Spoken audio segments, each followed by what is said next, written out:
the recognized symbol of excellence in collecting podcasts.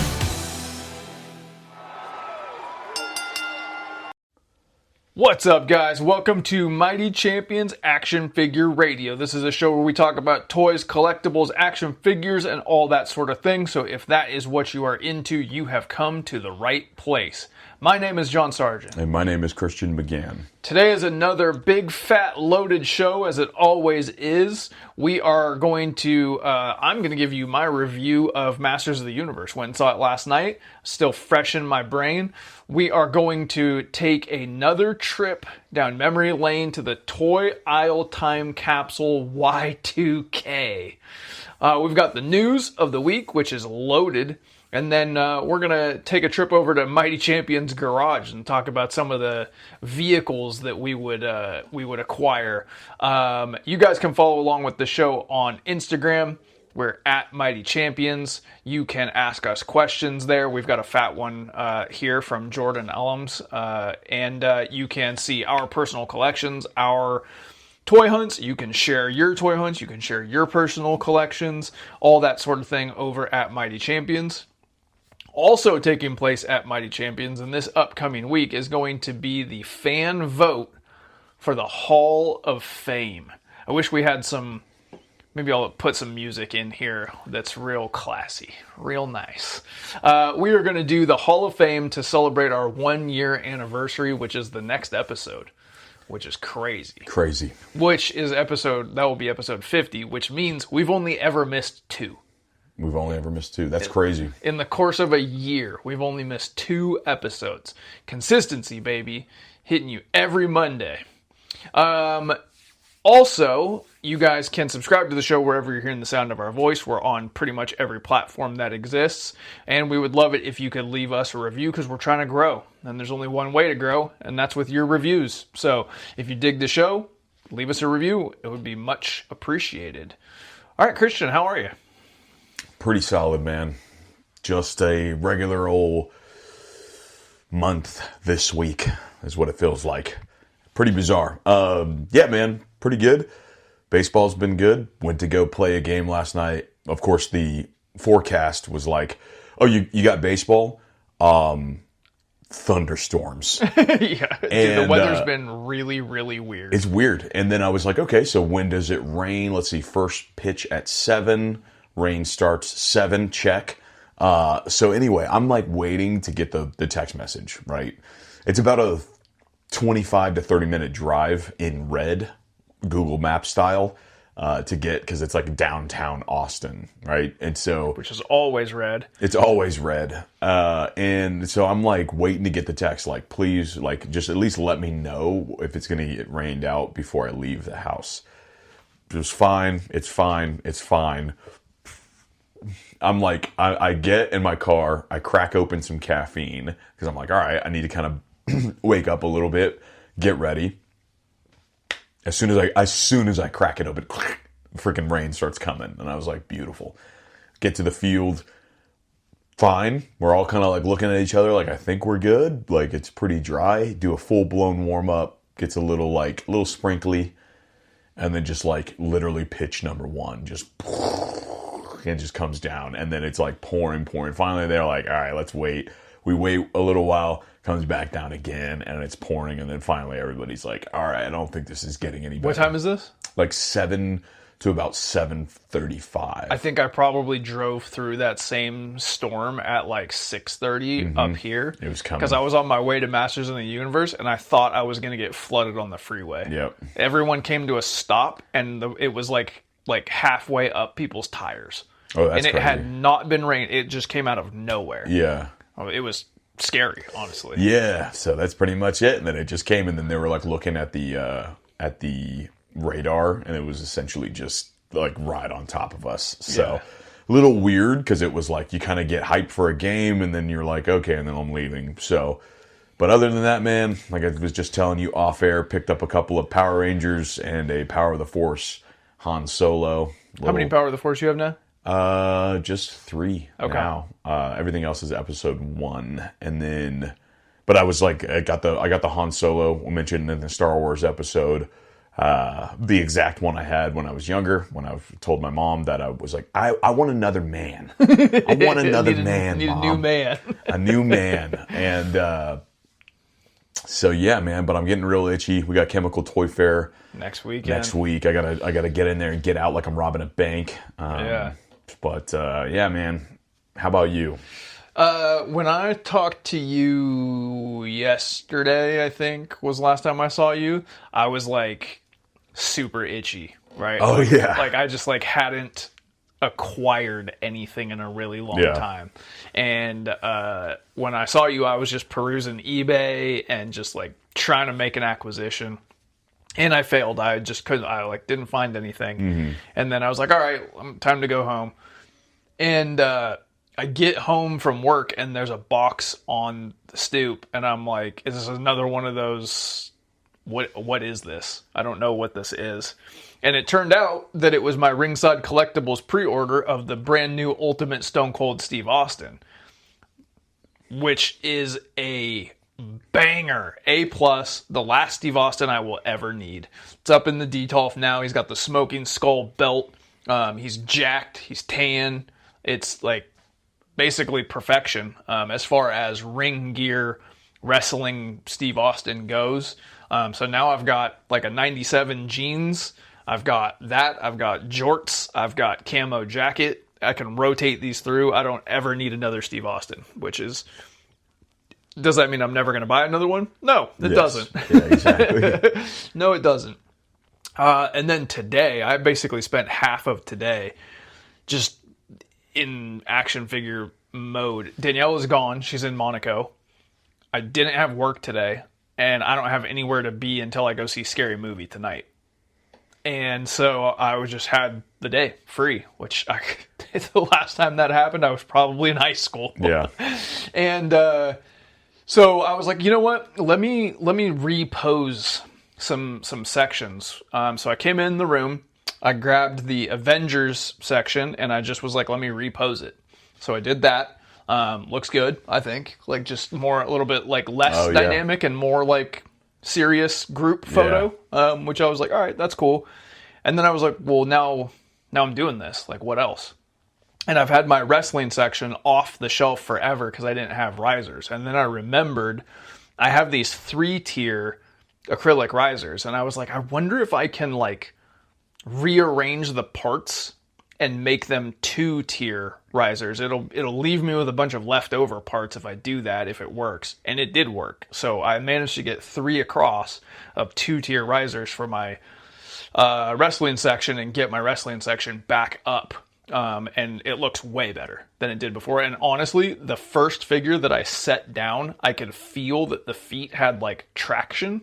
And I was like, oh, thank the toy gods, I'm not going to be picking this up. Yeah. It's not going to fall on my head as we're recording. Right. Like it's level. They're standing. And like, you know, sometimes stuff happens, their ankles get loose, whatever. But it's not going to be a daily occurrence that I'm picking up this section every day. And in the act of doing that, I had 6 figures to unbox. So I basically spent my morning unboxing figures. So I got Mr. Fuji and the Outrunners, and Bray Wyatt and that Steve Austin. So, yeah, just had a really toyetic morning.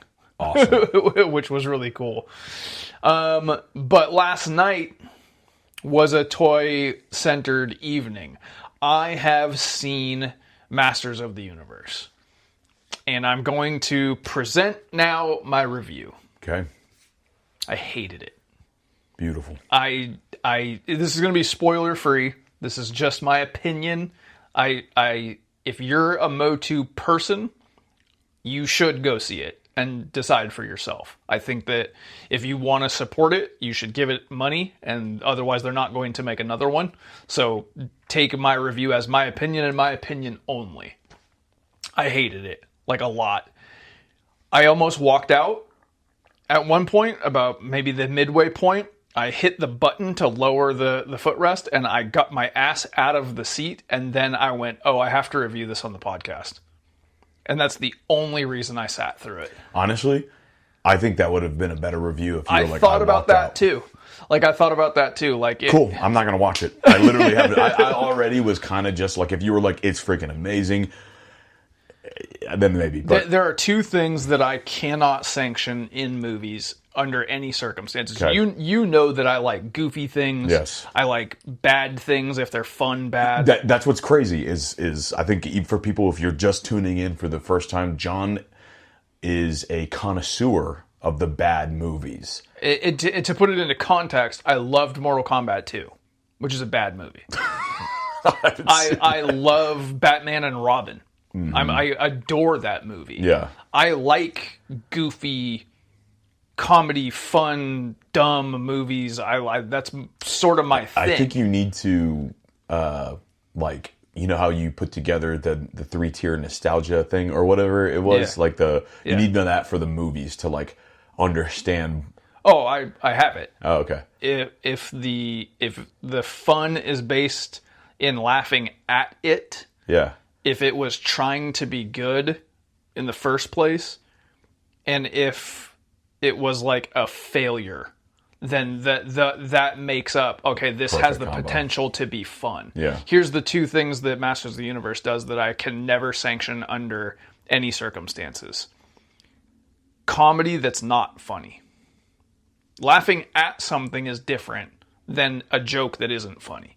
And Masters of the Universe is a joke per minute movie. It is non-stop jokes, and none of them are funny. They try to do Ragnarok. It is Guardians of the Galaxy, it is Ragnarok, it's Taika Waititi, and it's not funny. Ragnarok's hilarious. Ragnarok's a really funny movie. Masters of the Universe is not. It is non-stop joke telling that never lands. And then the other thing that is a cardinal sin to me is when you are embarrassed and you laugh at your own IP, right? So Masters of the Universe comes out in the early 80s and it's meant for little children. Like, I loved it when I was 5. And He-Man is a dumb character name. And so is Stinkor and Fisto and Moss Man, right? So what the movie does is it makes Prince Adam, he came up with these names when he was a kid, and these people don't know it, and he gives them that name. So every time a character's named, it has a Moss Man about it. The movie can't accept what it is throughout. And they never even say He-Man until the very, very end, and he has to, like, admit that was his name for himself, and he's laughed at for it. The movie looks like they're not shying away from what Masters of the Universe is, and it sounds like all they're doing is shying away from it. And those two cardinal sins, I didn't enjoy a single solitary frame of the movie. It's as bad as Justice League. It's like all-time bad. Joss Whedon's Justice League. Let's make that clear. So yeah, and that's me being. I watched the OG cartoon. I watched 2000X. I watched the Kevin Smith. I played with the toys. I had a He-Man big wheel. Dolph Lundgren, is he also? The Dolph Lundgren movie. He's in this, and his cameo is so bad. Like, so bad. Just more not funny comedy. Additional not funny comedy. Yeah, the score rules. The score is really good. Like, really good. But yeah, man, there is virtually nothing about it that I can praise. I could say this, and this is really like damning praise. Jared Leto's the best thing about it. That should never be the case in anything. Like, Jared Leto shouldn't be the good thing about your movie ever. Yeah, that sucks, man. And honestly, it's like a version of, like, hey, instead of a yellow and blue Wolverine suit, what if we went like all black? That's the example that I always give, is the entire movie is, what did you expect? Yellow spandex? Yeah, I did. Yeah. In visuals, they went, yeah, let's do the stretchy neck guy, and the Ram Man looks like Ram Man, and Man at Arms looks like Man at Arms. All the goofy characters look like the goofy characters. It's just the way that everyone's talked about. The whole tone of the movie is, you know what I'm saying? It's a really weird juxtaposition in contradiction of itself. And I saw a review from, I can't remember the guy's name, Matt Singer. He works for Screen Crush. And his review basically said that Mattel felt the need to make a shiny, new, updated version of Motu for a new audience. Mattel also felt the need to be embarrassed about Motu. So why did they make the movie? That's kind of what I was feeling the entire time too. Like, it feels embarrassed of itself. And so they tried to make it really funny, and it's not. People were so excited about this movie because it looked like it embraced every piece of it. It does look like it embraces it. You know what I'm saying? The trailer gives this thought where it's like, they are just going full blown, and people were like, I'm there for it, dude. As somebody who loved the show, I'm so excited for it. The other thing too is in character design, yes. In CGI effects, the bad stuff that you see in the trailer, that's throughout the movie. It looks terrible. It looks, and for me personally, like I started this off, this is all my opinion, but I watch a lot of movies, and my wheelhouse is practical effects. I love The Mandalorian, and a lot of that has to do with puppetry and stop motion animation and craft, actual handcrafted effects. And Project Hail Mary was the same thing, right? So we're now kind of getting into this space where these sci-fi adventures are using handcrafted practical effects. There's not one bit of that in Motu. It's all cartoon, blue screen, backdrop BS that looks bad. Real bad. Like, him writing Battle Cat, embarrassing. Like, it just looks bad. It's a bad looking movie. Bad set. Like, it's just a bad movie. It's just, there's nothing enjoyable about it. I almost walked out on 2 separate occasions. Yeah. Good to hear. Honestly, I was like, I didn't really care to watch it. Like, if I'm being honest, I probably wasn't going to watch it anyway. Yeah. Because I'm like, you know, I've mentioned it before. Obviously, He-Man was before my time. I've really never consumed anything He-Man. And I can respect it from a distance. Yeah. But I just was like, Like, it just looked like Guardians of the Galaxy. Man, I really, really, really wanted it to be great. Yeah. I really did. Because I want to go back to the love that I used to have for it. Yeah. And I mean, this didn't do it. If you came and you were like, dude, I cried, it was beautiful, like, it's like, you know, this amazing testimony of, like, the love of what this character means to people, blah, blah, blah, then I'd be like, okay, I'm tempted now. But now it just confirms that I'm like, I'm good. Yeah. I believe you. And let me wrap up by just saying this. I knew sitting in the seat last night, I knew 15 minutes into the movie, I'm going to have to defend my stance on this going forward the same way that I have to with Predator Badlands. And I'm not going, this is my hill to die on. Because people who are not cinephiles, who watch modern movies on Netflix and aren't going back in time and only have the scope of what's new to them, the pool has been watered down. So the bright lights and the sounds and the action is enough for people to go, that's good. Yeah. That's a good movie. Honestly, if it's trending, that's good enough for people. That's good enough for people. So I'm going to have to be the guy that's the low man on it because I'm not trying to I have taste. Like, I'm sorry. I'm discerning. I can see the Matrix. Yeah. And so it'll be popular. Oh, that scares me about well, before I dive into this next part, the joke's not landing. There's not one. But what was the theater's reaction? There was a guy. There was a guy that was having the time of his life. I love that. That's so funny. He was sitting directly in front of me. Just one dude having the time of his life. There was one joke I wanted to try to remember because I was like, that's the example of this one guy.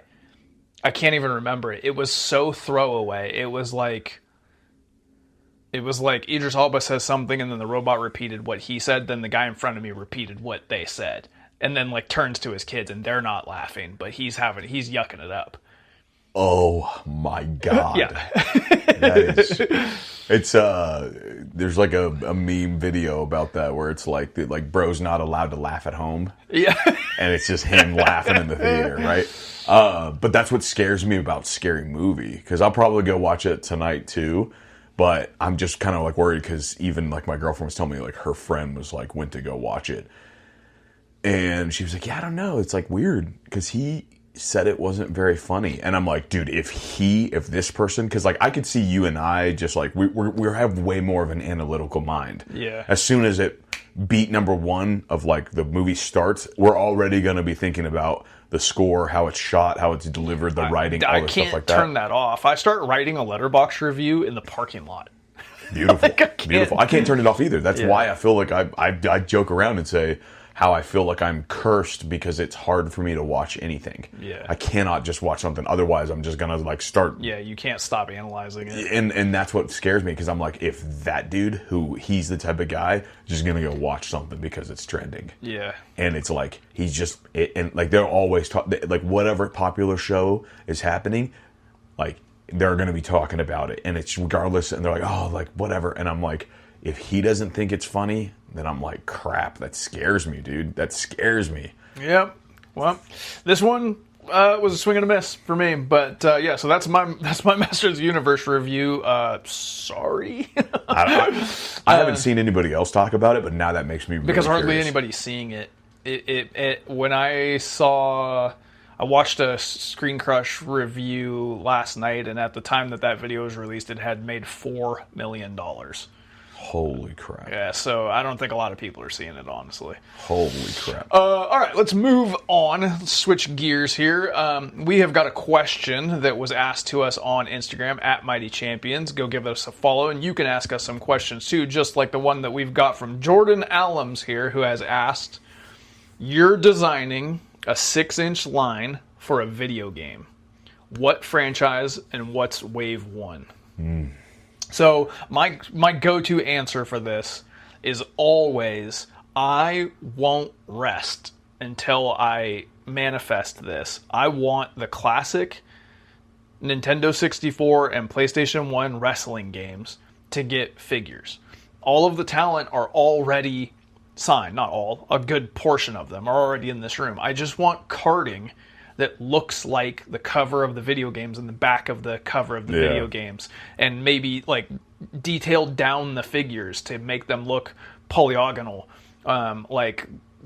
That's always going to be like the WCW NWO World Tour, WCW NWO Revenge, WWF No Mercy, WWF WrestleMania 2000, and I'll even include SmackDown and SmackDown Here Comes the Pain in this. Like, that range of games and that classic talent, man, when they run out of Monday Night Wars or when they get furious that Walmart's doing such a bad job with it, just take those exact same talent and those figures, detail them down, move them over to this line that I'm inventing. I would buy every last one of them. That would be my dream come true, that if you have the roster, fire up the game, they could do it right now, and go, here's your roster of the Dudley Boys and Mankind and Cactus Jack and The Undertaker and Kane and Road Dogg and Billy Gunn and Triple H and da-da-da-da-da, and then, Sting and Hogan and the NWO and Kevin Nash. They're there. They're just sitting there, ready to go. Then I won't rest until it happens. Yeah, that probably would make $1 million some change. It's for a sure. license to print money. Yeah. Man, that's a good question, because I feel like I'm not that much of a gamer, and when I was a gamer, it was Call of Duty. Yeah. So it's not like I would just say, oh, Call of Duty. Like, Call of Duty figures would be sick, obviously. Yeah. They probably do make that McFarlane or something like that. But I've said this before when I think we've talked about, like, video game lines, but the game that I felt was just super impactful because I loved it so much, which was Marvel Nemesis. Yeah. I mentioned that a couple times already, but I think making figures of that game would be, I mean, it's probably like pretty niche because anytime I've talked about it, people are like, yeah, I don't know if I've seen that one before. But I think the character designs were super cool, and especially like Wolverine, he comes in like, he's in street clothes. You only play with him in street clothes. And he's got like, his claws are like like a foot and a half long, super long. You get Daredevil, Spider-Man. The artwork is Jay Lee, so it's like really unique looking. But I think that's what I would do, man. I would just do like Marvel Nemesis. Some of the bad characters, they don't look super great, but like Venom is awesome. Daredevil looks great. Human Torch, all of those, I think would be amazing. I'd buy it. Yeah. I'd buy it. All right. Yeah, thank you, Jordan, for your question. You guys can send us your questions at Mighty Champions. That's right, Jack Black. Let's all look to the future, all the way to the year 2000.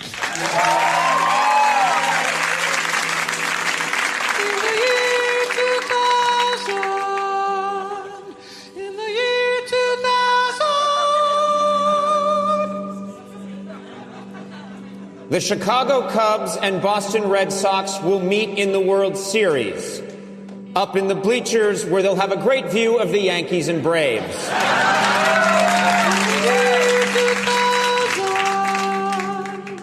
The recording artist once named Pink will be called Beige when people realize that that's the color you get when you mix her name with the crap she records.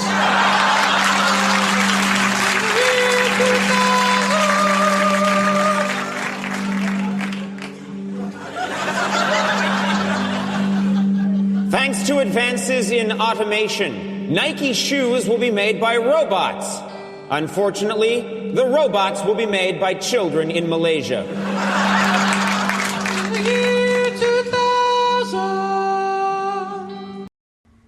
This is a recurring segment that we do on the show that's called Toy Aisle Time Capsule, where we choose a specific year in time and then dive into it for one reason or another. It's in the news, it's that same time of year, something like that. So this is your baby, so hit us. This is my baby, John. And it popped in my head because I had a memory of...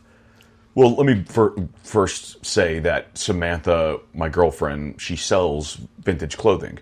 And a very popular, like, I guess, era of vintage clothing, is hilarious to even think about, is Y2K. That is a line of clothing. So it is hilarious. As I walk the streets and see 18-year-old girls dressed like the moms that were picking up kids at my high school. Yeah, or they're dressed like they're in Charmed or something like that. You know, it's like it's super funny. It's super funny. And so the weird thing is like when I go like thrifting with her, you know, I'm like looking in the clothing aisle or whatever with her.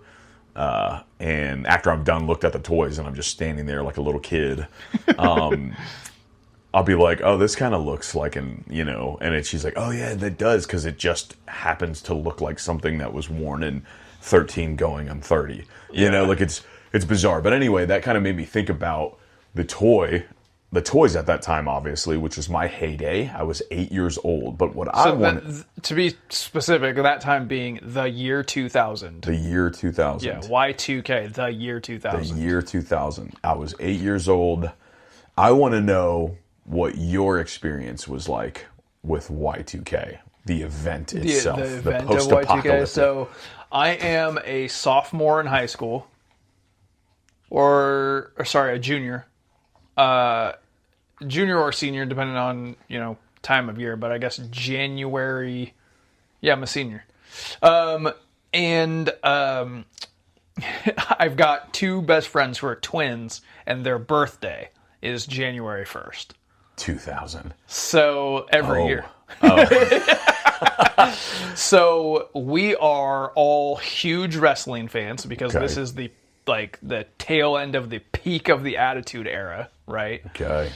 And Chris Jericho is on TV and his nickname is Y2J because he is piggybacking off of the fear of Y2K, right? And so his nickname is Y2J. Not bad at all. So the TV is telling us that the world is going to come to an end. Do you know why it was like a feared to be a problem? Because they believed that like the computers were not programmed. Basically, the computers didn't have double aught as a as a year. Yeah. Right. So they were under the impression that banks were going to shut down and the whole entire system was just going to evaporate. Yeah. And your bank account would go to zero and all of this kind of stuff was the fear. So what we did as, 17-year-olds is we just threw a party for John Robert at my house, which was going to be wrestling matches put on by me and my friends in their honor. Okay. I somewhere in a box in the garage somewhere I have pictures of this still. Wow. Where we used New Year's Eve is what New you're Year's saying. Eve, yeah, Okay. New Year's Eve, and the plan was if the world ends, at least we're having fun when that happens. That's pretty amazing. Yeah. Like, that's pretty amazing. Like we're gonna do their birthday. We're gonna my buddy stole a sequin jacket out of his grandma's closet so he could be Chris Jericho. And we had wrestling matches and it was a birthday party, and we just said if the world ends, then we're having fun when that happens, and it didn't. There's something just beautiful about that. The world continued to spin on that day. So, that's great. My experience was not like that because I didn't learn about what Y2K was until like 10 years ago, probably. So either I was just like living in my own world, which was peak. Or the adults just didn't bother you with it. I mean, which is weird because, like, again, grew up in a Christian household. My dad was a pastor of a church. And typically it's like stuff like that could go kind of crazy. Like end of the world lingo. I mean, Revelations in the Bible is end of the world. That's what people thought it was. What I thought it was a sale at Walmart. That was because when somebody brought up Y2K, the event and whatever, and we're talking about how everybody was terrified of it, I was like, why? I just remember like a banner at Walmart that said like Y2K, and like I thought it was like a grand celebration. They were probably selling generators and gas cans and stuff. The only hint of a end of the world discussion that I heard, and I couldn't, to this day, I was like, oh, and my dad was like, well, if anything happens, well, we're going to my brother's house. He's got guns. And I'm thinking like, huh? What is this? Some like worldwide party that we're all having? I don't get it, man. I don't get it. But yeah, it was funny, man. I was like, legitimately, I was just, which I think is it's the same thing. It's like a beautiful story of just being so like, you're just lost in the sauce. It just doesn't matter, and especially in hindsight, that it was nothing. Yeah. Not like less than they thought. Nothing at all. Nothing took place. happened. So for it to completely miss you is just comedy. That's what's funny is it's just like I was so, and to me that's bliss, man. Yeah. That's bliss to just be so lost in the world you live. As Kramer would say, Jerry, do you think people will be able to breathe underwater in the year 2000? Some of us. And pneumanium, of course. Oh, yeah. Pneumanium. So we're gonna do how we normally do, where we're gonna talk about a couple other things before we dive into the toys. So talking about some of the more prominent movies in the year 2000. Yeah, hit me. So let's see. I know Gladiator. Gladiator is one of those. Gladiator's probably the 2000 movie. Yeah. X-Men is 2000. X-Men is 2000. It launched the modern superhero. I mean, obviously Blade came first, but X-Men I think is what really, really did People it. didn't know that Blade was a superhero movie. Yeah. So or Marvel. There wouldn't be X-Men if there weren't Blade, but the public doesn't know that. It doesn't know that, or that it was Marvel. Right. You know what I'm saying? Yeah. So we got Gladiator, Mission Impossible 2. Oof. Man. Yeah, one of the biggest box office flops, I think, is at the time. I loved it at the time. I love it now. That's a bad movie that I love. I thought which one was the one that you told me to avoid? That one. That one. Okay, you should have watched that one. It's a bad movie. I love it. The Perfect Storm, a disaster drama. Yeah. So comedy, we got Meet the Parents.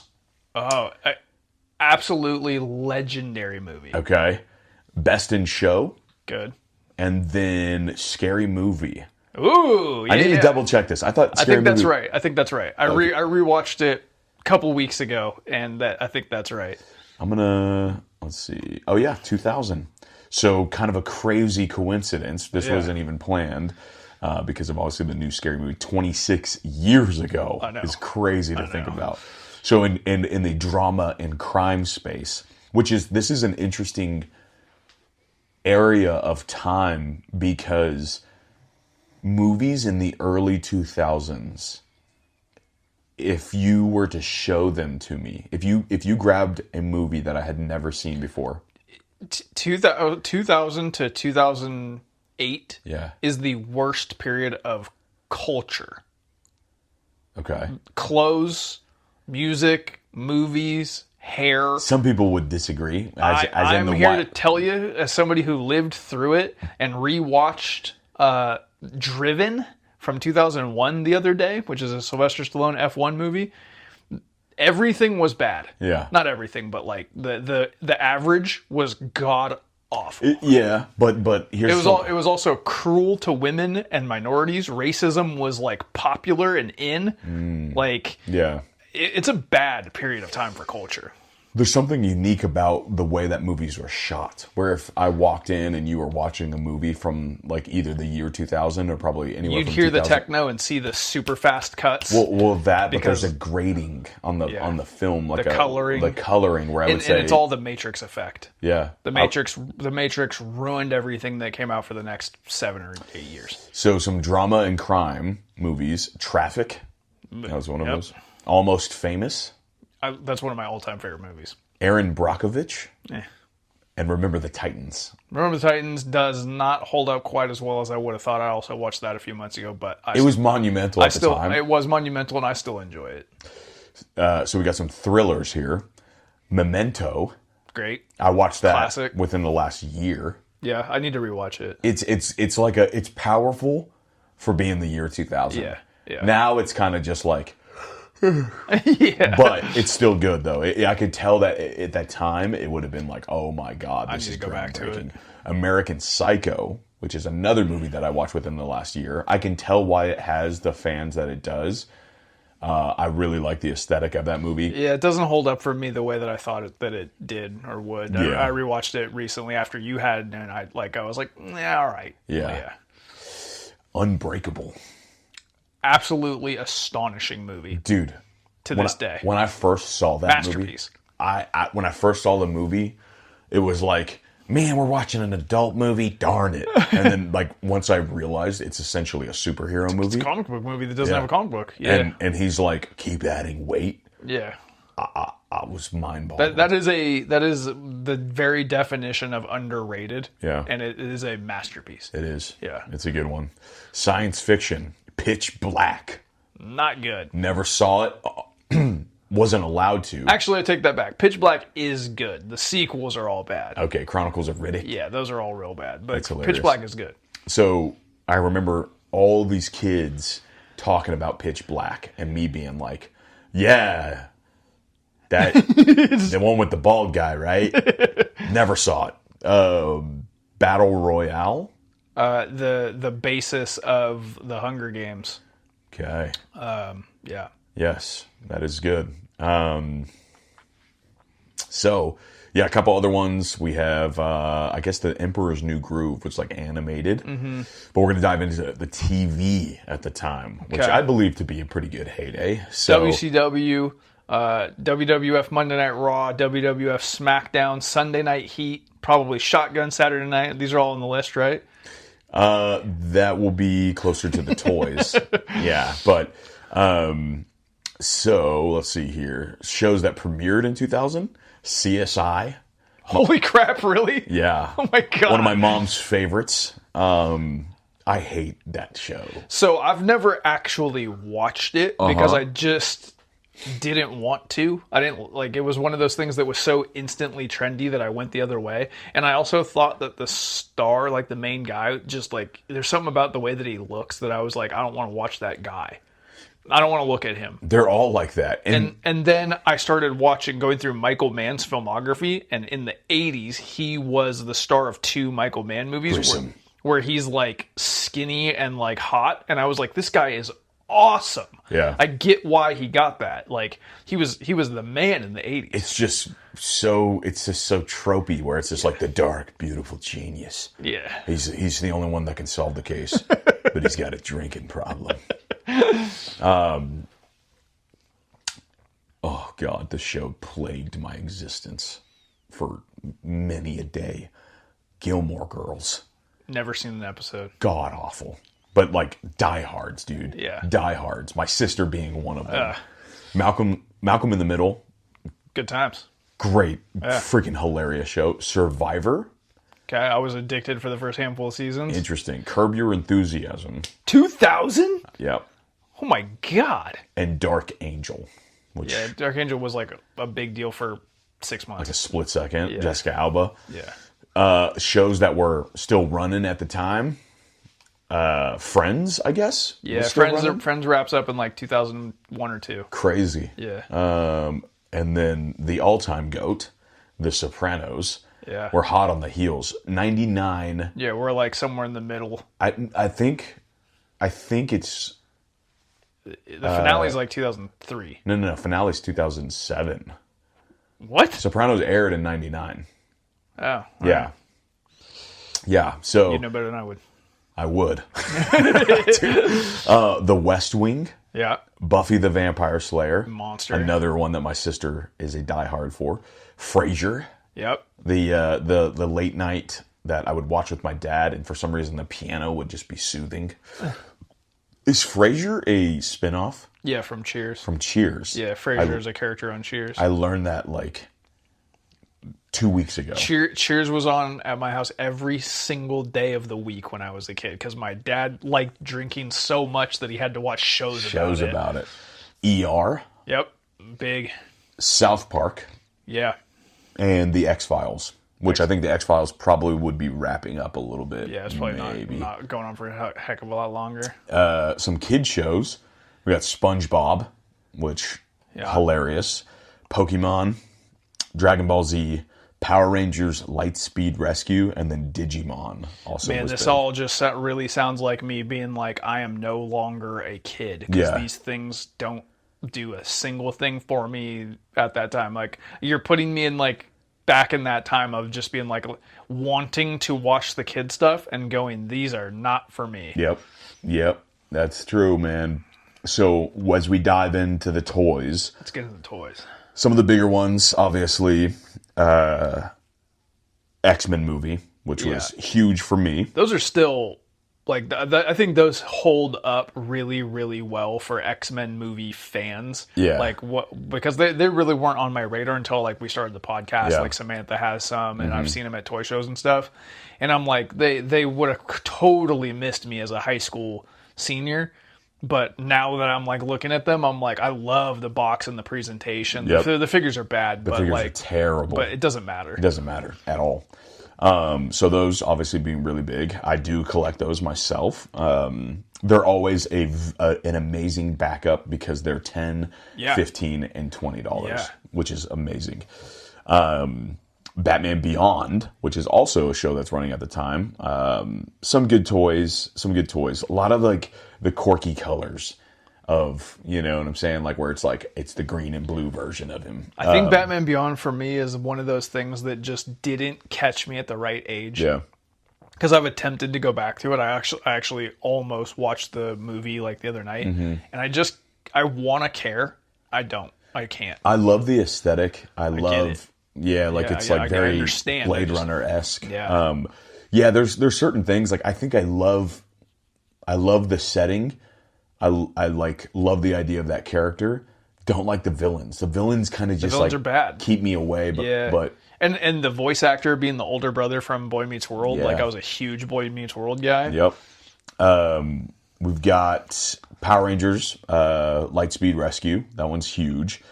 Like I said, I started collecting that one in particular just because they came in a McDonald's as a toy, which shaped the reason why I collect them. And then obviously, more than anybody, WCW. Oh, yeah. Smash and slam, So baby. this was towards the end of the, before I guess it's purchased by WWE. Yeah. But yeah. It's purchased in 2001. Well, in 2000, they're changing hands like left, right, and center. They go to AOL, and then they go to Time Warner. They go to AOL, and then Time Warner buys AOL, and then AOL Time Warner, which like some people are probably hearing those two things together and being like, "What are you even talking about?"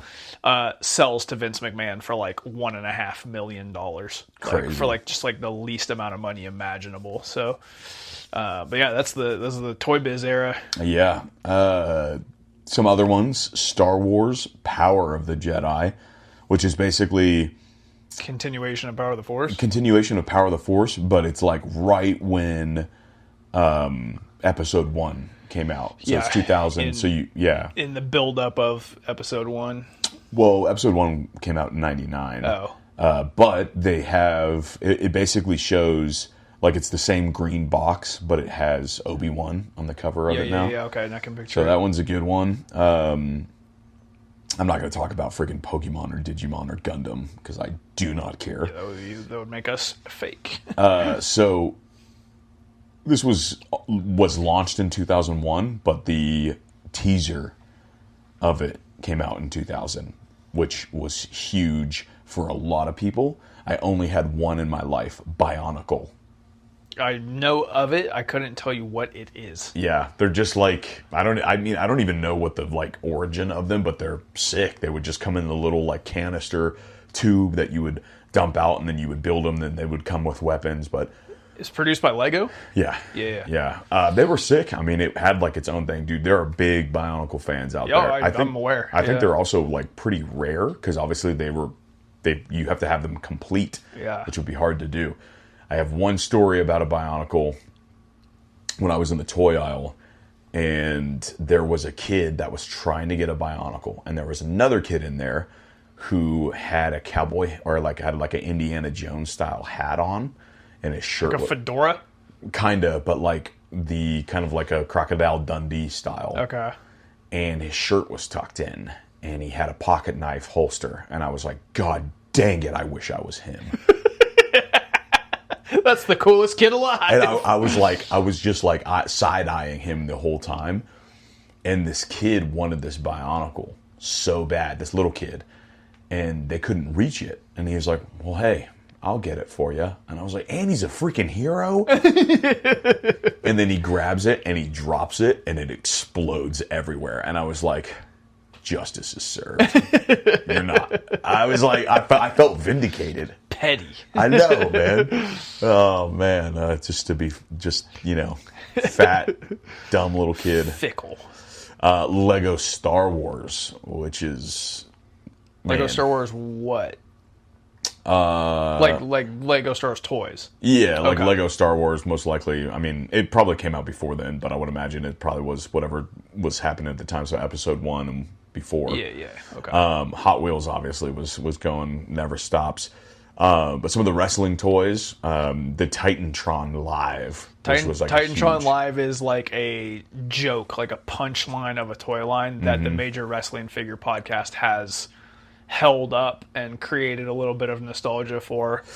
Dude, I mean, I've mentioned this before, but I have some nostalgia for the old wrestling packages because They were in the section. they were when you just were in the there, section, and they yeah. were like, you know what I'm saying? They were all up in your grill.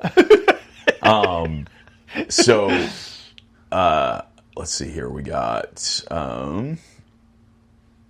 Power Slam WCW wrestlers, Yep. Goldberg. Yeah. I mean, they just look dude, they look so cool. They're terrible figures, but they look so cool. That Jax era and Toy Biz era, those are bad figures, but Yeah. I still have nostalgia for them. And honestly, those Titantrons and like Jax, those are the basis of these Rocky figures that I'm collecting. Crazy. So they're essentially the same figures. Yeah. So you got WW bone crunching action. Yep. And then you got the, obviously, like Toy Biz. So if we walked into a Toys R Us now, in 2000, obviously would have been, I mean, like, this is pretty heyday, if I'm being honest, man. All of those on the shelf at the exact same time. Star Wars, WWF, X-Men, Power Rangers, Batman Beyond, obviously Pokemon and all those things. This is probably at the same time where like the video games. Yep. You know what I'm saying? You got like N64, PlayStation. PlayStation 2 is like either here or imminent. Yeah. When did PlayStation 2 come out? I skipped school, I want to say my junior year to go buy it, so I think it's around in 2000. Yeah, that's I think so. Or maybe 2001. But like we're in that zone, that area. Dude, man. So here's some video games. So we got Legend of Zelda, Majora's Mask, which that one is like a huge hit for a lot of people. That one, I think I would watch my friend play his N64. I didn't have a console until I was 14. I made a concerted effort to stay away from Zelda kids. Yeah, that's fair. Honestly, who I was. Still to this day, that's fair. Perfect Dark, which is a successor to GoldenEye. Tony Hawk's Pro Skater 2, which I think is somebody's... That's a Mount Rushmore video game. Yeah. Diablo 2, which is like a RPG, which I'm not an RPG guy. Big PC people thing. Dude, Spider-Man. Holy crap. Yeah. Spider-Man's if you were like, let's just fire that up and do that today, I'd be so down. Man, like that cover alone just like speaks to me. Neversoft and Activision, the Activision era. Driver 2, which I guess was like a stunt driving Killer. show. All right, we got some we're probably in like GTA 2 era here, like top down GTA games. Probably. Maybe not. I think that was like 2000. A little bit later. No, I think pretty sure we have at least GTA 1, if not GTA 2 by 2000. We got some wrestling. We got WWF No Mercy. Yeah, dude, this is what I'm talking about. Yeah. We got PlayStation, which is the WWF SmackDown 2. Yep.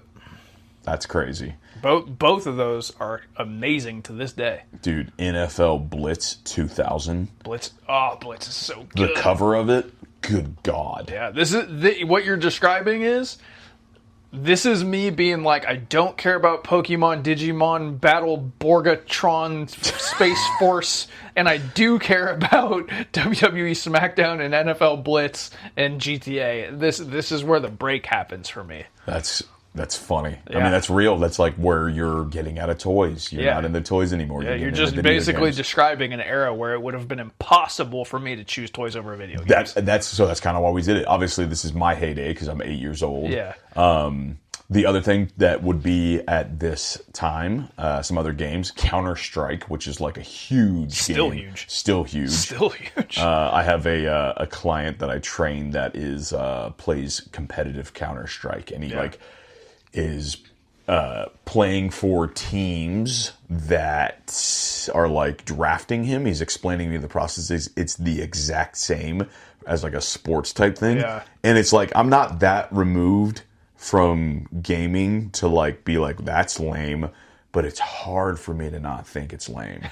It's weird because I'm like trying to attach. It has an actual economy. Yeah, no, I mean, real money being exchanged in a market for weapons that raise in value and lower in value, and you buy and sell them. It's wild, dude. It's pretty weird because there's just there's so much crossover because it takes skill.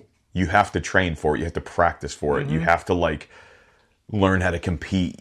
It's just so funny to think about. It's very like it's a glimpse of what people would think the future is like. It's Ready Player One. Yeah, legitimately. Yeah. It Gamer, the movie or whatever. So obviously I have to talk about the pinnacle of 2000, which is Spider-Man Classics. That's 2000? That's 2000. Man, that explains why I'm so late to those. Why I'm like basically just now being like, oh my God, these are like I'm what you're saying about the wrestling figures. They're in the section. Yeah. I'm noticing them and appreciating them, but they don't register to me until this year, like last year. It's pre 2000. Let's see, 2002, I believe, is when Marvel Legends hit because it had Captain America, Hulk, Iron Man, Stealth Armor, Iron Man, Gold Foil, and Toad. But in the Spider-Man Classics line, this was like, again, hot on the heels of brand new articulated figures, because it was like we transitioning out of the 90s. Yeah. Now the fingers are articulated. Dude, it's crazy. Like, if you think about the like, they just were like, how do we make this? How do we make them move better? Yeah. How do we make them 6 inches? Whatever, blah, blah, blah. So I'm going to name off the Spider-Man Classics. We got Man-Spider. We got Spider-Man, which is the red costume. Spider-Man, the black costume. Venom. So average price of the Man-Spider, $90. Spider-Man red costume, $60. Spider-Man black costume, $50. We got Venom, which is $49.50. It's his average. Daredevil, which is so goated, $31, which is not bad. Daredevil, the yellow, which I've only seen one time, which is like his like OG suit. It's about $50. Rhino, which I got for $8 loose at the Chemical Toy Fair, because I just like picked it up and it was $10. It's like the lady didn't know what she had, and she's like, "I'll do $8. That's fine." My God. And I was like, "Yes, ma'am." Yeah. Will that be cash or check? Spider-Man Classic, and then Battle Ravaged Spider-Man. $40. Scarlet Spider is $110, and the most expensive, for some bizarre reason, is Spider-Man $20.99 from that line. But dude, How much? $199.52 is the average. That's crazy. The rest of them are about what I would have expected. Yeah, a little bit. Like the Man-Spider, not a fan of that because it's just so like mutant. Oh, dude, because I'm a Spider-Man animated series fan, Yeah. I am. Oh my God, Man-Spider just means The everything. neogenic nightmare. The neogenic nightmare, which I think is the basis of the upcoming movie, and Yeah. I cannot freaking wait. Yeah, Because man. basically what you have, I watched those episodes like a week ago. Yeah. That's also the introduction of the Punisher in that show. Punisher, Blade, And Punisher first, and then he basically has to not kill a monster. He's the Punisher, Yeah. and he kills, and there's a monster, and then it has to be basically explained to him like, that's Spider-Man, and you need to not kill it. And he's like, but I want to kill the monster. Yeah. Like, it's so good, dude. I'm like, if they do that right, I don't have any faith in John Berthol's Punisher. That's a whole nother topic for another episode. But yeah, I can't wait. Yeah, I mean, what a time to have been, Dude, in the heyday. the year 2000. The year 2000. I did Numanium. not know that the Spider-Man classics were the year 2000. It was 2000. That's wild. It was I didn't know 2000. that they predated Legends. I thought they were post-Legends like Hulk.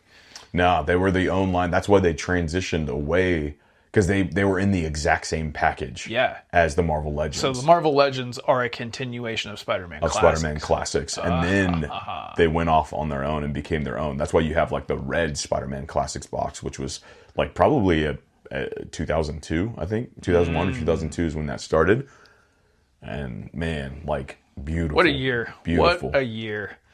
Broke up with a girlfriend because she went and saw Gladiator, and when she came back, I was drunk and she didn't like that. I was in a wedding. What a year. You were in a wedding at 17. Who was getting married? Those two friends who I just said their birthdays on January 1st, they have an older brother who at the time was in his like 40s. Crazy. I thought you were saying that they had a double wedding.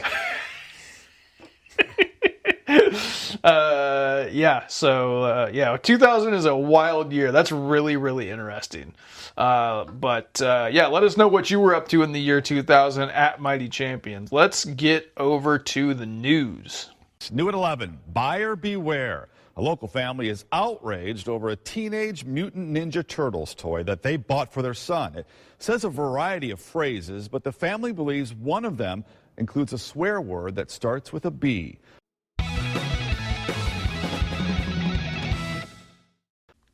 It's a really big news week this week. We're going to kick things off with Marvel Legends. There's just one reveal that I think is a leak still. I don't know that it's officially been announced. I think it's just a leak thus far, which is the Incredible Hulk line is adding Doc Samson, which the packaging looks great for this line. Doc Samson looks like Doc Samson like ought to Doc look. Samson, yeah. You know what I mean? He's on a really big body, like he's jacked. You got two different heads.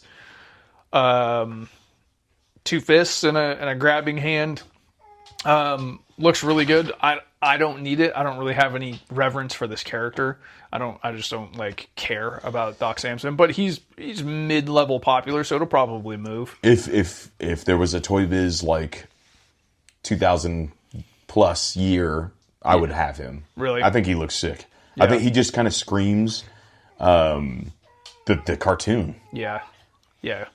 And then the biggest piece of the news is it is Joe June, and there was a live stream that they did to reveal some upcoming Joes. So you have a 2-pack with Scarlet and Jabang. I don't know who that is. Yeah, me either. But they both look really cool, as basically every G.I. Joe classified figure does. Those are details coming soon. They also showed off that Shipwreck and Cobra lady that we talked about, I think, last week. Yeah. There's a new Viper coming out. The like 4-wheel drive vehicle thing. I think some people are pretty mad about this because that was intended to be a HasLab, the original one, and now they're doing like repaints of it. But this one is kind of like olive green, like military green, that looks awesome. They also revealed Grand Slam, which is kind of like a World War I, World War II, like single turret, heavy artillery, like I don't know how to drill or something. No, like it's that? like the big like boom, like ground to air thing. Yeah. I don't know enough about weapons to tell you what that's at. It's not a 50 cal. I don't know what it is. It's the one-time bomb gun thing that shoots down airplanes. This one's very interesting. G.I. Joe Classified revealed a Action Man figure. You're pumped about this one. I think it looks cool. It looks great. It looks like a homage to the 12-inch Action Man, like doll, old school G.I. Joes. Yeah. It's got, rock climbing hooks and shovels and multiple guns, and it's kind of like bright colors. It also looks exactly like Tom Cruise, which is maybe an accident and maybe not. Pretty interesting that it's Action Man and it looks like Tom Cruise. Well, FYI, you emailed Hasbro. Also, I may have made an entire pitch deck for a Mission Impossible toy line that I wanted Hasbro to make and sent it to them. So, yeah. Very interesting. There's also Cobra Commander on his throne. This is gorgeous. Absolutely stunning piece of art with King Captain Cobra and his Cobra throne. That is available for pre-order now. I thought about getting that just because it's so good. I don't even have somewhere to put it. I was just like, holy crap, what a good piece of business. Yeah, it's pretty cool. They showed off, it is up now for pre-order, the 2-pack with the Joe and Cobra, Snake Eyes, and Varmint ATV versus the Stealth Viper and Stealth Flight Pod. More cool Joe vehicles and Joes. Like that's a really fun 2-pack right there, an ATV and a Flight Pod. That's good stuff. This one really got my attention too. Also available for pre-order now. Deep Six. Yeah, it's sick. Man, I wish I was playing with toys in the bathtub. Yeah, because this is like a very, very cool sci-fi, a G.I. Joe Classified, underwater suit, dive suit, like Deep Six. I think there's another Deep Six that exists that isn't nearly this cool. I could be wrong about that, but that looks incredible. And then there's some Star Wars reveals that happened this week as well. The Star Wars Droids, Adventures of R2-D2 and C-3PO cartoon is getting some figures of obviously C-3PO and R2-D2 that look... The R2-D2 looks basically like they all look, but the C-3PO looks like a cartoon. Yeah, this is the stuff I'm talking about with Star Wars. Stop giving me replicas of the movie and give me toys that look like toys. Yeah. This is that. So I'm pretty happy about that. There's And the also Boba Fett. There's also a kinda Boba cool. Fett and a Stormtrooper. The Stormtrooper just looks like a Stormtrooper, but the Boba Fett looks like a cartoon. Yep. Which I really appreciate, and the carding is really cool. If you remember the cartoon, so props to Hasbro on those.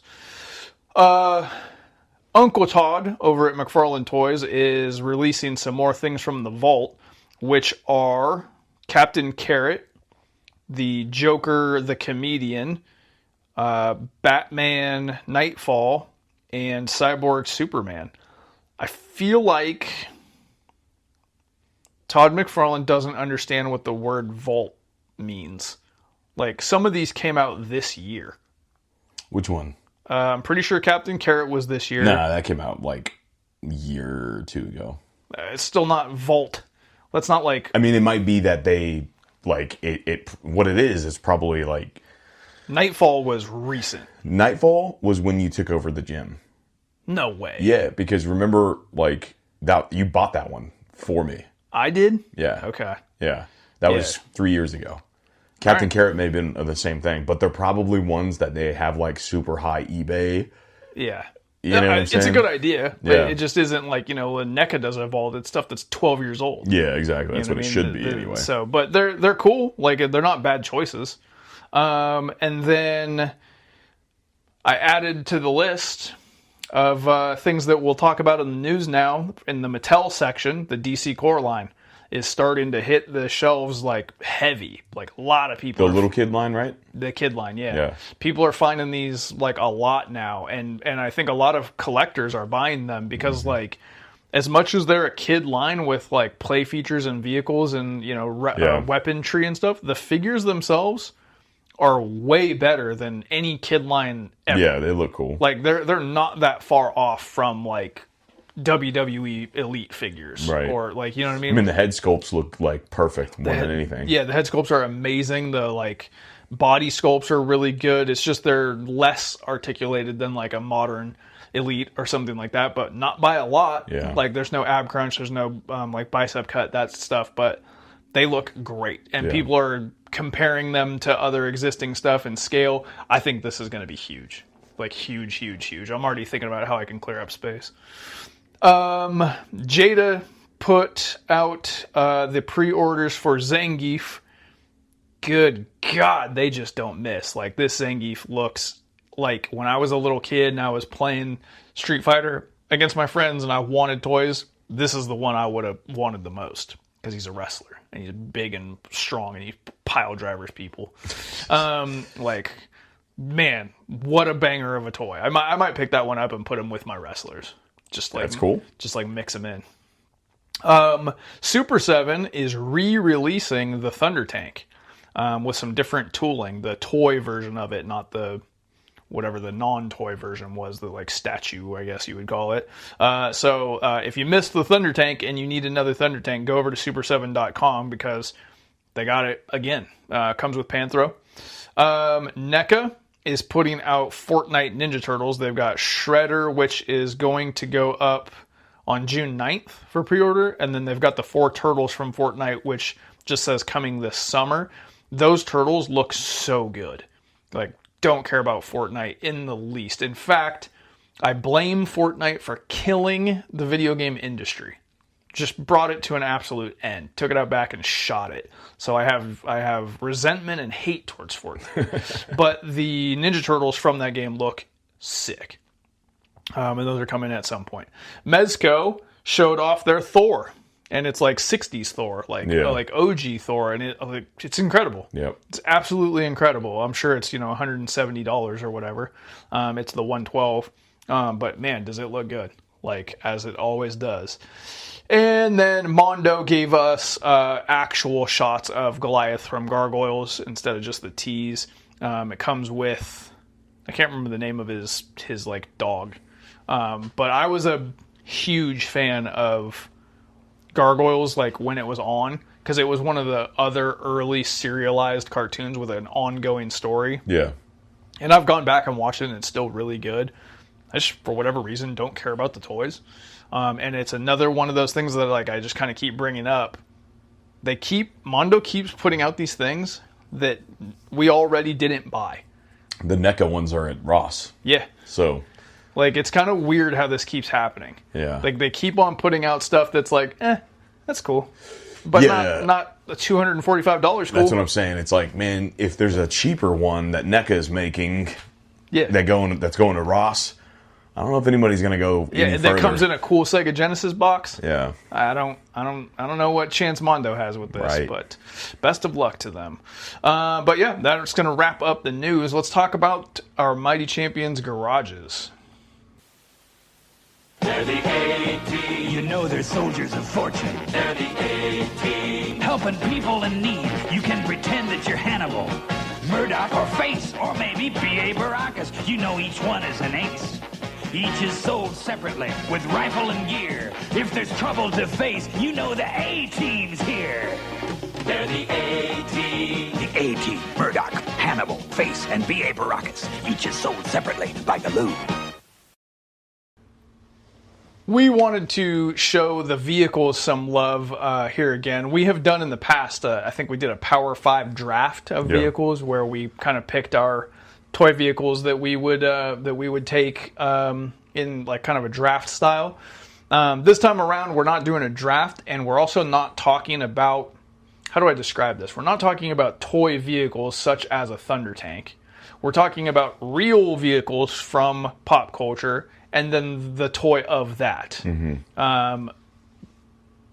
If that makes any sense. For instance, the Ferrari Testarossa from Miami Vice is a real vehicle, right? Yeah. That sort of thing that we would actually want to have. And then we might as well just invent a vehicle since we're talking vehicles.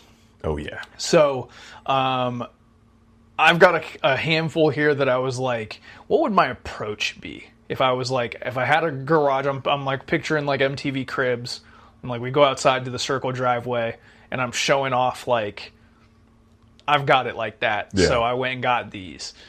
The first thing that came to my mind, and probably always will, is the DeLorean from Back to the Future. Like Time Machine, not real. The car is a real car. Yeah. And like you see them around. Yep. But I'm like, I know that they chose that car because it's a joke. You know what I mean? It's like the Cybertruck of its day. Like it was. He says in the movie, you made a time machine out of a DeLorean. Like it's a punchline. I think they're cool. It looks cool. Yeah. I think they're a cool car. And like in the movie, it's depicted as being really fast. But they also kind of joke about how like 88 miles an hour is like basically top speed for it. Also, That's funny. I think they're cool. Yeah. And if I was going to get the toy of it, it would be the Diamond Select. Diamond Select made it like it's actually kind of hard to find, like, because I've been thinking like, oh, I could get some of the like movie cars that I really like, and it's hard to find them in like a decent scale that isn't an RC. Yeah. So Diamond Select made a pretty good Back to the Future DeLorean that I would probably like actually think about getting. What do you got? I mean, I've only found like the smaller scale versions of these, but obviously I'm a massive Blade Runner fan. Yeah. And I love, obviously, Blade Runner 2049, I think is the best movie ever made. I obviously love his vehicle, but the police spinner from the first one is like just freaking gorgeous. So that's when I would go. I was looking at some. I could have completely missed it, but I only found like smaller scale versions of them by like I can't even remember what the name of the company was, but it was like a imported version of it. Yeah. So yeah, jump to your next one while I'm going to pull that up. Real quick. So I tried to go like, okay, if I have this, then I don't want to I don't need other like fast sports car kind of thing. So let me go something different. Yeah. Because if I was legitimately trying to put together a garage of stuff, that's probably what I would do. So I was like, let me go off road. And then the first thing that came into my mind was the Explorer from Jurassic Park. Then I was like, do I want a 1992 Explorer? No, I don't. Dang. Like, I have a 2017 Explorer, and I don't really like it. Right. So I was like, but I would do the Jeep.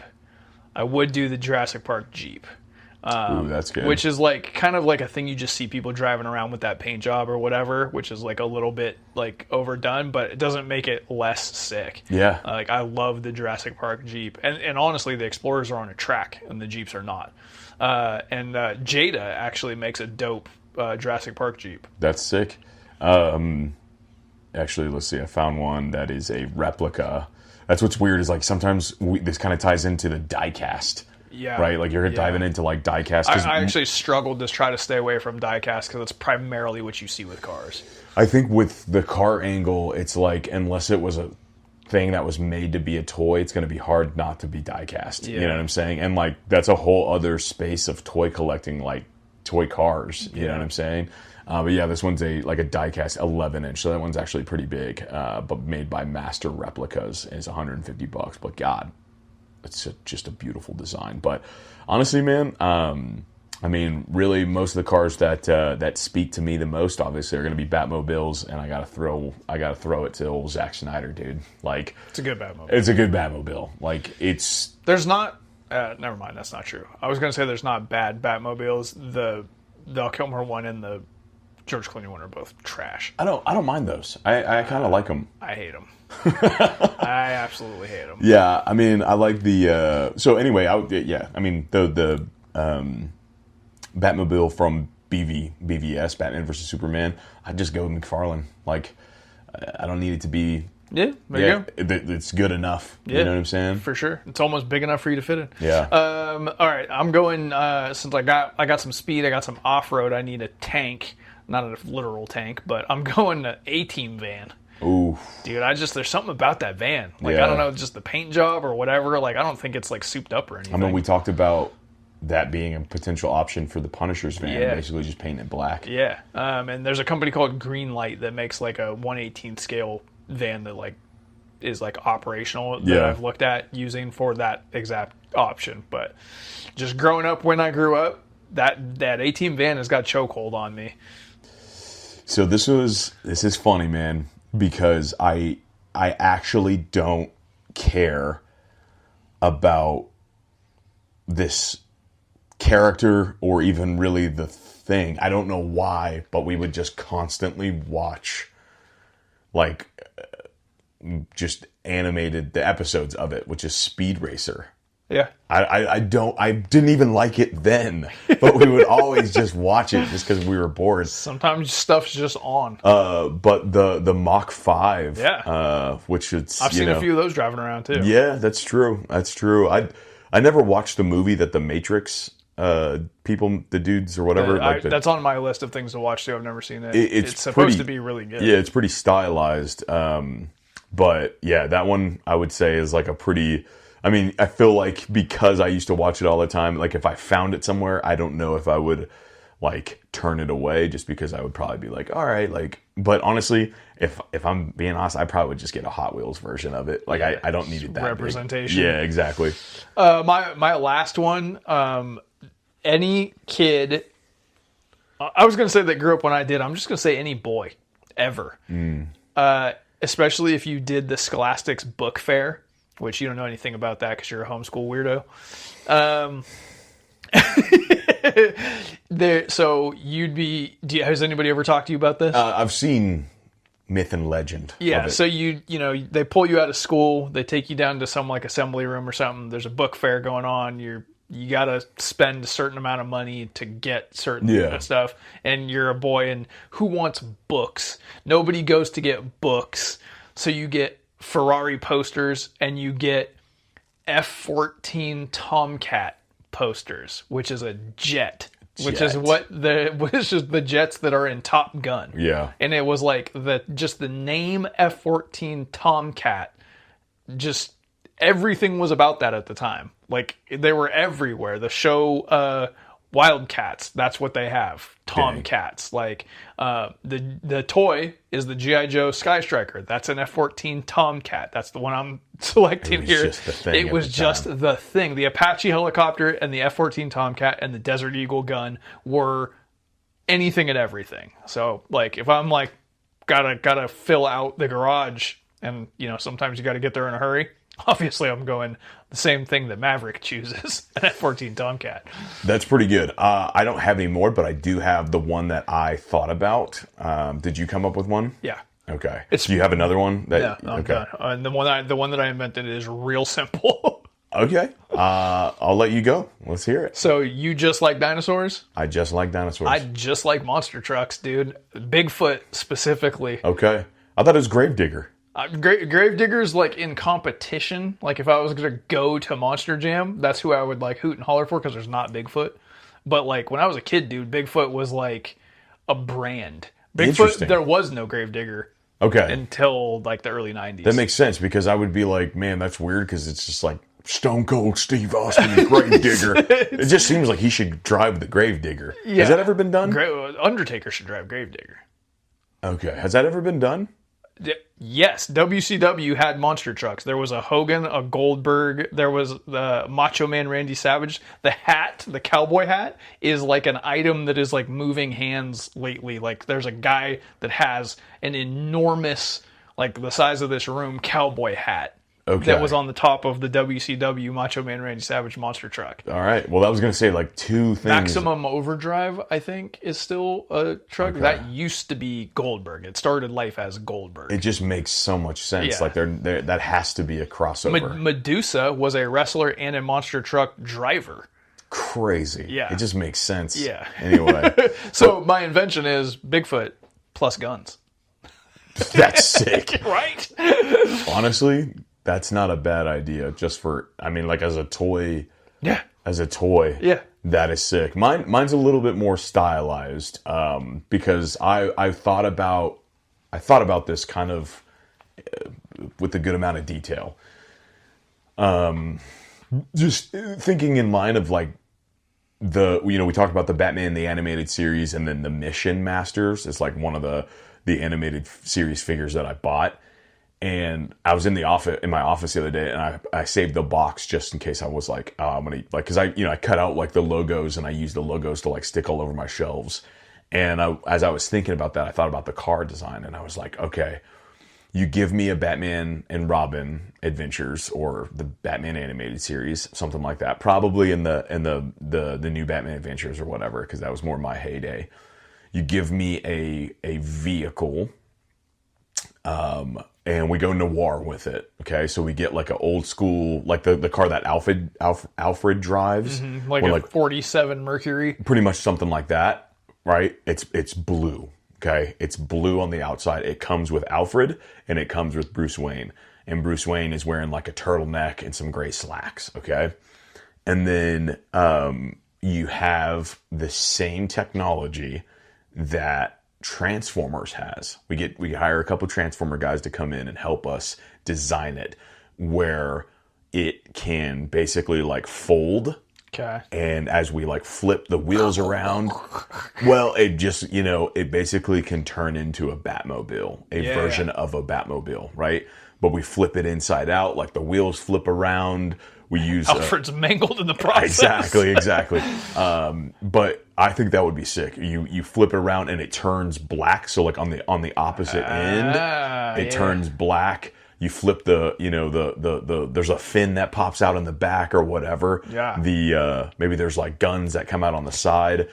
The hood with the grill, you flip it inside out and it's a bat. Like the bat head or whatever, and make it just very noir. So it's a sleeper normal car that turns into a badass Batmobile. That basically uses, like, again, Transformers technology to be able to turn into a Batmobile. I really don't see how that couldn't be done. Yeah, you know what I'm saying? Should be done. You just flip the doors inside out. Yeah. The other thing that I thought about too would be that it would come with something in the trunk, which would just be like, the suit, like you have a version of it somewhere. Like the Robin has one, maybe one of the Batmans have it too. But basically, it would just be like where you just put. Spoke too soon. Wrestler falls over. Yeah, that's funny. But yeah, you would just have like a suit that would come with him that you could just put on top of him, and it would just be like a makeshift. So it'd be like, secret Batmobile, secret suit kind of thing whenever he needs it most. Dope. So love it. Beautiful. Love it. That's our Mighty Champions garage. Get at us. Let us know what's in your garage, what vehicles, from pop culture are ringing your bell. We also want to know what you were doing in the year 2000. So hit us up, and thank you very much for making us a part of your day. Make sure you're joined up at Mighty Champions so you can vote this week for the Hall of Fame. We're going to have our figures. We need you guys to vote. We're taking this serious. Dead serious. We got tuxedos on, for God's sakes. Make sure you subscribe to the show and review, and we will catch you guys in 1 week. Peace.